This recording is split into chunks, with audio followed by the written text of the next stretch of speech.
तारीख थी 15 अप्रैल 1989। शेफील्ड का हिल्सबरो स्टेडियम। एफए कप सेमीफाइनल चल रहा था between Liverpool and Nottingham forest. Stadium खचाखच भरा हुआ था। स्टैंड्स में थाउजेंड्स ऑफ पैशनेट फैंस चीख रहे थे और कैमरास लाइव ब्रॉडकास्टिंग कर रहे थे। किसी को अंदाजा तक नहीं था कि अगले कुछ ही मिनटों में ये iconic football match human history का एक सबसे बड़ा नाइटमेयर बनने वाला था। लेकिन इस वीडियो की कहानी सिर्फ उन 97 लोगों की मौत के बारे में नहीं है जो उस दिन स्टेडियम के अंदर दम घुटने से मर गए थे। This story is about what happened after the tragedy. एक ऐसी साजिश, एक ऐसा सिस्टमैटिक कवर अप जहां पूरी स्टेट मशीनरी यानी कि पुलिस, पॉलिटिशियंस और मीडिया ने मिलकर मरने वालों को ही गुनहगार बना दिया। उन मासूम फैंस पर इल्जाम लगाया गया कि वो शराबी थे, उन्होंने पिक पॉकेटिंग करी और पुलिस पर भी हमला किया। Welcome to the grey zone. आज हम उस सच से पर्दा उठाएंगे जिसे दबाने में ब्रिटिश गवर्नमेंट और साउथ यॉर्कशायर पुलिस को पूरे 27 साल लग गए। How did a game of football turn into a massive graveyard? और कैसे अथॉरिटीज ने अपनी गलती छुपाने के लिए पूरे के पूरे शहर को ही बदनाम कर दिया।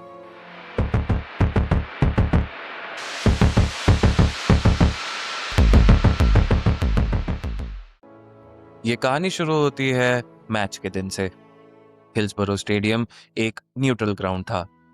लिवरपूल और नॉटिंघम फॉरेस्ट के बीच मैच देखने के लिए देश भर से लोग आ रहे थे। फुटबॉल मैचेस में क्राउड को कंट्रोल करने के लिए फैन सेग्रीगेट किए जाते थे, यानी कि अलग अलग स्टैंड्स दिए जाते थे उन्हें। अब यहाँ पर एक बहुत बड़ी आयरनी देखिए। लिवरपूल एक बहुत बड़ा क्लब था जिसके फैंस नॉटिंघम फॉरेस्ट से कहीं ज्यादा थे, लेकिन इसके बावजूद भी लिवरपूल फैंस को स्टेडियम का सबसे छोटा हिस्सा दिया गया, जिसे कहते हैं लेपिंग्स लेन एंड। वहीं नॉटिंघम फॉरेस्ट फैंस को बड़ा और ज्यादा मॉडर्न हिस्सा मिला। लेपिंग्स लेन एंड की सबसे बड़ी खराबी ये थी कि वहां एंट्री करने के लिए सिर्फ 7 एंट्री गेट्स थे। इमेजिन कीजिए, या इमेजिन ही नहीं, सीधा रियलिटी देखिए।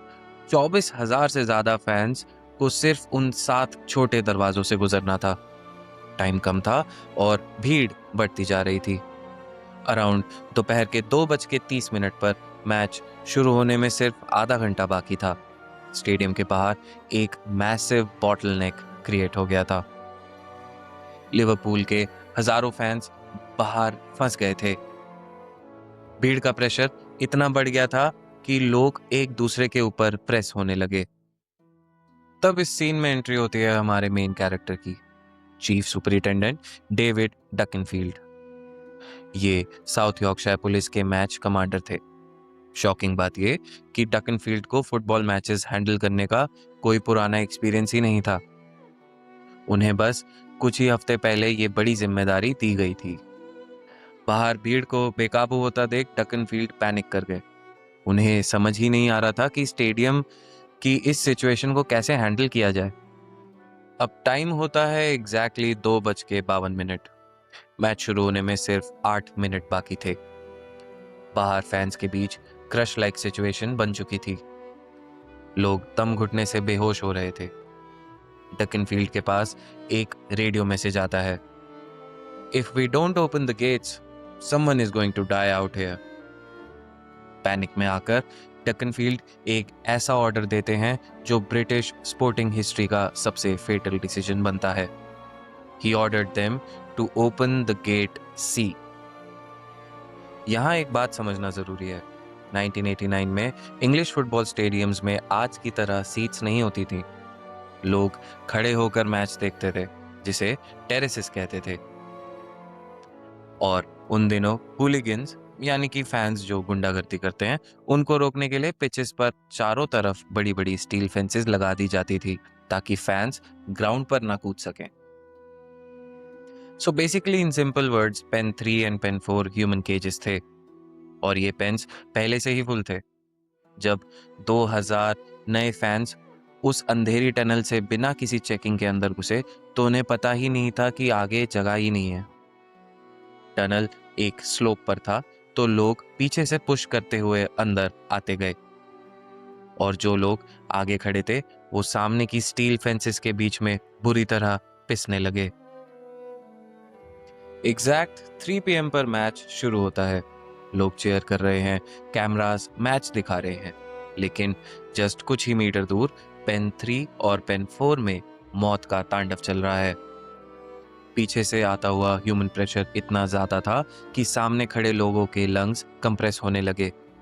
मेडिकल टर्म्स में इसे कंप्रेशन एस्फिक्सिया कहते हैं, जहां आपका सीना इतना दबा दिया जाता है कि आप सांस ही नहीं ले पाते।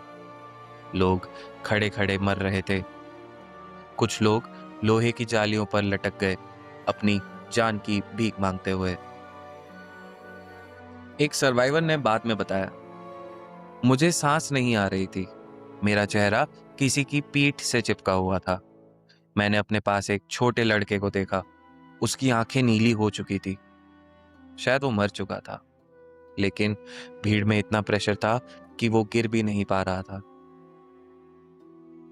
ऊपर स्टैंड्स में बैठे हुए फैंस ने जब नीचे ये सीन देखा तो उन्होंने लोगों को ऊपर खींचना शुरू कर दिया। नीचे पिच पर खड़े पुलिस ऑफिसर्स को लगा कि ये फुटबॉल हुलिगनिज्म है। उन्हें लगा कि फैंस पिच पर इन्वेड करने की कोशिश कर रहे हैं, इसलिए शुरुआती मिनट्स में पुलिस ने फैंस को बचाने की बजाय उन्हें पीछे से धकेलना शुरू कर दिया। 3:04 पर लिवरपूल के गोलकीपर ने भीड़ की चीखें सुनी और रेफरी का ध्यान इस तरफ खींचा। एग्जैक्ट 3:06 पर मैच को ऑफिशियली रोक दिया गया। मैच को अबैंडन कर दिया गया, लेकिन तब तक बहुत देर हो चुकी थी। जैसे ही पेन 3 का एक छोटा सा गेट खुला, लाशों और बेहोश लोगों का ढेर पिच पर गिरने लगा। पर यहाँ पर सिस्टम ने सबसे घिनौना चेहरा अपना दिखाया। स्टेडियम में हजारों लोग जख्मी थे, लोग मर रहे थे, पर इमरजेंसी सर्विसेज का कोई अता पता नहीं था। पूरे स्टेडियम में सिर्फ 2 एम्बुलेंसेस को अंदर आने दिया गया। पुलिस ने बाकी एम्बुलेंसेस को बाहर ही रोक दिया, ये कहकर कि अंदर रायट चल रहा है। अब इमेजिन कीजिए, लोग दम तोड़ रहे हैं और उन्हें मेडिकल हेल्प भी नहीं मिल रही थी। तो इस सब में फैंस ने खुद एडवर्टाइजिंग बोर्ड्स को उखाड़ा और उन्हें स्ट्रेचर्स बनाया और अपने दोस्तों की जानों को बचाने के लिए भागने लगे। उस दिन फैंस ही डॉक्टर थे, फैंस ही सर्वाइवर थे और फैंस ही सेवियर थे। पुलिस बस साइलेंट स्पेक्टेटर बनी खड़ी थी। लेकिन जब ये सब चल रहा था, तब मैच कमांडर डेविड टकनफील्ड क्या कर रहे थे? वो स्टेडियम के वीआईपी कंट्रोल रूम में बैठे थे। उन्होंने फुटबॉल एसोसिएशन के ऑफिशियल से एक ऐसा झूठ बोला जिसने अगले 3 दशक तक की लड़ाई को जन्म दे दिया। टकनफील्ड ने कहा, लिवरपूल फैंस ने गेट को जबरदस्ती तोड़ दिया और अंदर घुस गए। Now this was a blatant lie. Gate उन्होंने खुद खुलवाया था, लेकिन अपनी नौकरी और अपनी इज्जत बचाने के लिए उन्होंने मरने वालों पर ही झूठा इल्जाम लगा दिया। ट्रेजेडी के 4 दिन बाद 19 अप्रैल 1989 को यूके का सबसे बड़ा टैबलॉइड न्यूज़पेपर द सन एक फ्रंट पेज आर्टिकल छापता है। हेडलाइन थी बड़े बड़े अक्षरों में, द ट्रुथ।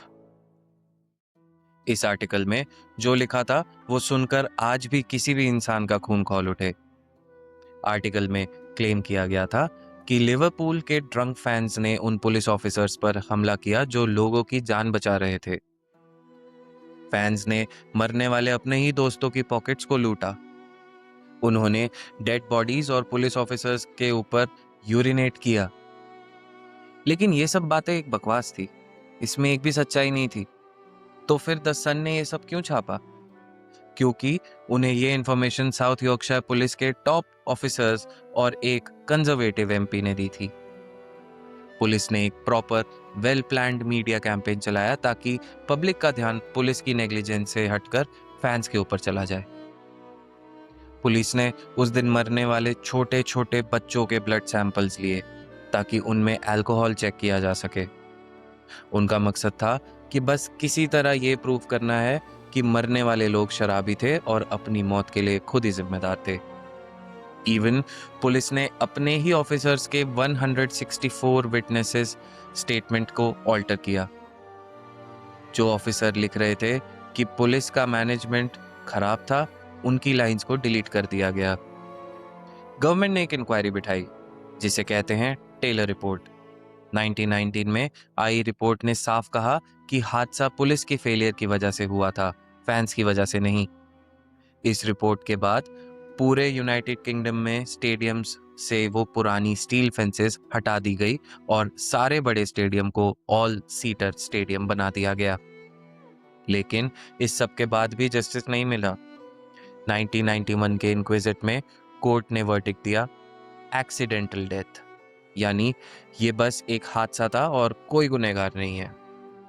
लेकिन मरने वालों के परिवार वाले पीछे नहीं हटे। उन्होंने बनाया हिल्सबरो फैमिली सपोर्ट ग्रुप। उन्होंने 27 साल तक हर एक दरवाजा खटखटाया। लिवरपूल के पूरे शहर ने द सन न्यूज़पेपर को बॉयकॉट कर दिया। आज भी लिवरपूल में कोई द सन नहीं खरीदता। फाइनली साल 2012 में एक इंडिपेंडेंट पैनल ने सारे सरकारी डॉक्यूमेंट्स को खोला, तब जाकर देश के प्राइम मिनिस्टर को पार्लियामेंट में खड़े होकर माफी मांगनी पड़ी। और फिर आया साल 2016। 26 अप्रैल 2016 को यूके की हिस्ट्री के सबसे लंबे चलने वाले लीगल इंक्विजिट ने अपना फाइनल फैसला सुनाया। कोर्ट ने पिछले सारे वर्डिक्ट्स को बदल दिया और कहा 97 victims were killed unlawfully. Court ने माना कि फैंस मासूम थे और हादसे की असली वजह साउथ यॉर्कशायर पुलिस की नेग्लिजेंस और स्टेडियम का डिजाइन था। 27 साल बाद उन माता पिता को, उन भाई बहनों को सुकून मिला कि उनके बच्चे गुनहगार नहीं थे। हिल्सबरो ट्रेजेडी में टोटल 97 लोग मारे गए। सबसे आखिरी विक्टिम एंड्रयू थे, जिन्होंने साल 2021 में दम तोड़ा, जो उस दिन से ब्रेन डैमेज से जूझ रहे थे। ये कहानी सिर्फ इस बारे में नहीं है कि एक स्टेडियम में क्या हुआ था। ये कहानी हमें ये सिखाती है कि जब सिस्टम अपनी गलती छुपाने पर आता है तो वो किसी भी हद तक गिर सकता है। लेकिन ये कहानी इस बात का भी सबूत है कि अगर आम लोग सच के लिए एक साथ खड़े हो जाएं, तो दुनिया की सबसे ताकतवर गवर्नमेंट को भी उनके सामने घुटने टेकने पड़ते हैं। आपको क्या लगता है, क्या अथॉरिटीज को उनके कवर अप के लिए असली सजा मिली? अपने थॉट्स नीचे कमेंट्स में जरूर शेयर कीजिए। अगर वीडियो इन्फॉर्मेटिव लगी हो तो please hit the like button and subscribe to the grey zone. मिलते हैं अगले वीडियो में। तब तक के लिए stay curious, stay vigilant, because you are in the grey zone. Thank you for watching.